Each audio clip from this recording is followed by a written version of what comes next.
नमस्कार, morning bulletin में आपका स्वागत है। मैं हूं आपके साथ चावली। आज इस बुलेटिन में बात होगी विधानसभा चुनाव में 71 सीटों के लिए पहले चरण की जंग शुरू। भाजपा 4 को कर सकती है कैंडिडेट्स का ऐलान, नए चेहरे को मिल सकता है मौका। सियासत के मैदान में उतरी गोपाल सिंह नेपाली की बेटी बेतिया विधानसभा सीट से लड़ेंगी चुनाव। ईस्ट वेस्ट कॉरिडोर पर महाजाम का 9वां दिन 2 अक्टूबर से 3 दिनों के लिए बंद रहेगा डुमरिया घाट पुल।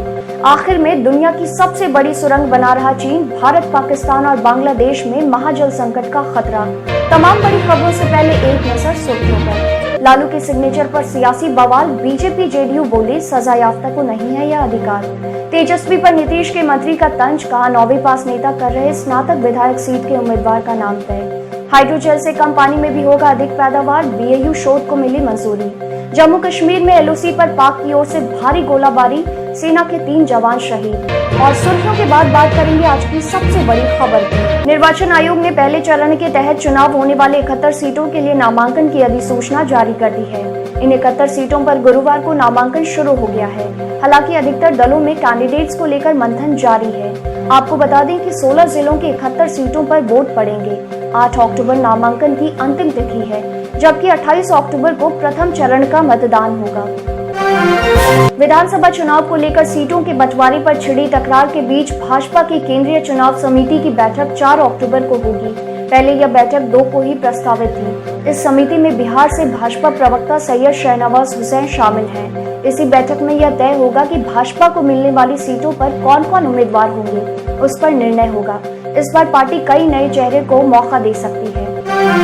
गीतों के राजकुमार कहे जाने वाले गोपाल सिंह नेपाली की बेटी सविता सिंह नेपाली बेतिया विधानसभा सीट से 2020 के चुनाव में अपनी किस्मत आजमाने उतर रही हैं। पप्पू यादव की पार्टी जाप के टिकट पर वह चुनाव लड़ने जा रही हैं। सियासी दलों की भीड़ के बीच साहित्य जगत के पुरोधा की बेटी के चुनाव मैदान में उतरने से बेतिया विधानसभा सीट पर मुकाबला काफी दिलचस्प होने की उम्मीद है। NH 28 पर 9वें दिन गुरुवार को भी महाजाम लगा रहा। ईस्ट वेस्ट कॉरिडोर पर लगे जाम में एम्बुलेंस से लेकर सैकड़ों यात्री बस और सैकड़ों ट्रक कई दिनों से जाम में एक ही जगह खड़े हैं। इधर प्रशासन का कहना है कि NH 28 की मरम्मत को लेकर डुमरिया घाट पुल को 2 अक्टूबर से 3 दिनों के लिए बंद कर दिया जाएगा।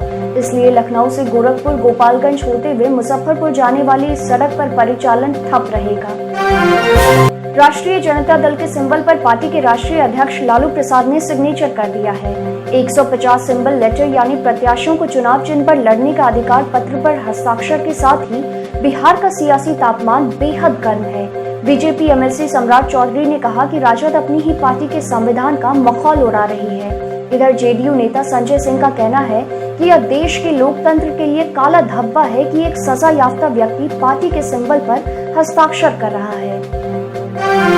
जदयू नेता और बिहार सरकार में मंत्री नीरज कुमार ने गुरुवार को पटना स्नातक निर्वाचन क्षेत्र से हो रहे विधान परिषद के चुनाव के लिए अपना नामांकन दाखिल किया है। पर्चा भरने आए नीरज ने नाम लिए बिना तेजस्वी यादव पर तंज कसते हुए कहा कि अब राजनीति में ऐसे लोग भी आ गए हैं जो खुद तो 8वीं और 9वीं पास नहीं है और स्नातक और शिक्षक निर्वाचन क्षेत्र के लिए उम्मीदवार तय कर रहे हैं।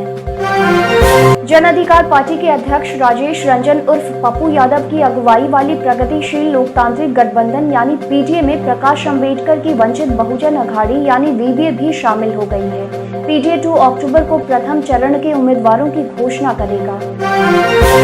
पटना में गुरुवार सुबह बेखौफ अपराधियों ने प्रॉपर्टी डीलर की गोली मारकर हत्या कर दी। घटना बेउर थाना क्षेत्र के सीताराम मैरिज हॉल के पास की है। मौके पर जुटे लोगों ने प्रॉपर्टी डीलर को अस्पताल पहुंचाया, लेकिन तब तक उनकी मौत हो चुकी थी। मृतक की पहचान राजेश कुमार झा उर्फ राजू बाबा के रूप में हुई है। वे भाजपा के जयंत मंडल के अध्यक्ष भी थे। पहले जमीन से जुड़े मामले में जेल भी जा चुके हैं। भागलपुर के मधुसूदन थाना क्षेत्र में बिजली तार को लेकर मामूली विवाद में भाई ने सगे भाई पर बम से हमला कर दिया। हादसे में भाई और पड़ोस की एक महिला घायल हो गई। घटना रामपुर खुर्द पंचायत के भीम कित्ता गांव स्थित काली स्थान के पास की है। बम विस्फोट की सूचना पर पहुंची पुलिस ने घायलों को इलाज के लिए रेफरल अस्पताल नाथनगर भेजा। पानी के अभाव में किसानों का संकट नहीं बढ़ेगा, खेती प्रभावित नहीं होगी। हाइड्रोजेल के इस्तेमाल से कम पानी में भी अब अधिक पैदावार हो सकेगा। बिहार कृषि विश्वविद्यालय सबौर की इस खोज को भारतीय कृषि अनुसंधान परिषद ने मंजूरी दे दी है। अब इसे पेटेंट कराने के लिए वाणिज्य व उद्योग मंत्रालय को भेजा गया है। मिलते हैं छोटे से ब्रेक के बाद।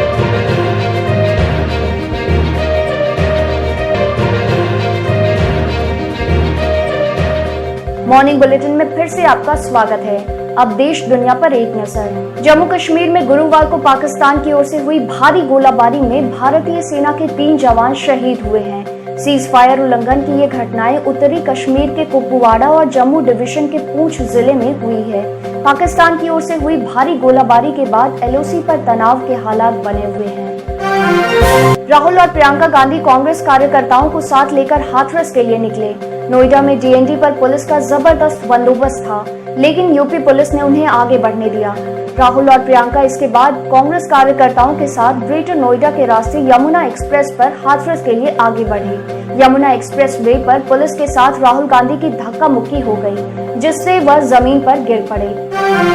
पीएम नरेंद्र मोदी के लिए अमेरिका में तैयार विशेष विमान बोइंग 777 गुरुवार दोपहर 3 बजे दिल्ली हवाई अड्डे पर उतर गया। अमेरिका के राष्ट्रपति के एयरफोर्स 1 जैसे क्षमताओं से लैस इस विमान में कई खूबियां हैं। इस विमान का इस्तेमाल प्रधानमंत्री के अलावा राष्ट्रपति और उपराष्ट्रपति भी करेंगे।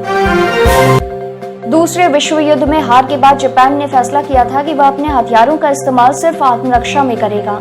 हालांकि हाल के सालों में जापान के नेताओं, खासकर पूर्व प्रधानमंत्री शिंजो आबे ने देश को इस रुख से बाहर निकालने के लिए कदम उठाने शुरू कर दिए। अब जापान की सेना ने रिकॉर्ड $52 अरब का बजट मांगा है। आपको बता दें कि जापान चीन, रूस और उत्तर कोरिया से टक्कर की तैयारी कर रहा है। लद्दाख और अरुणाचल प्रदेश पर अपनी नजरें गड़ाए बैठा चीन अब अपने शिजियांग प्रांत को अमेरिका के कैलिफोर्निया की तर्ज पर विकसित करने में लग गया है। विशेषज्ञों का कहना है कि ड्रैगन की इस चाल से भारत, पाकिस्तान और बांग्लादेश में करोड़ों लोगों के जीवन पर संकट आ जाएगा। दरअसल चीन भारतीय उपमहाद्वीप में बहने वाली 2 विशाल नदियां ब्रह्मपुत्र और सिंधु की धारा को बदलने में लग गया है, जो करोड़ों लोगों के जीवन का आधार है। बिहार टिक्स के मॉर्निंग बुलेटिन में सिर्फ इतना ही। देखते रहिए बिहार टिक्स। नमस्कार।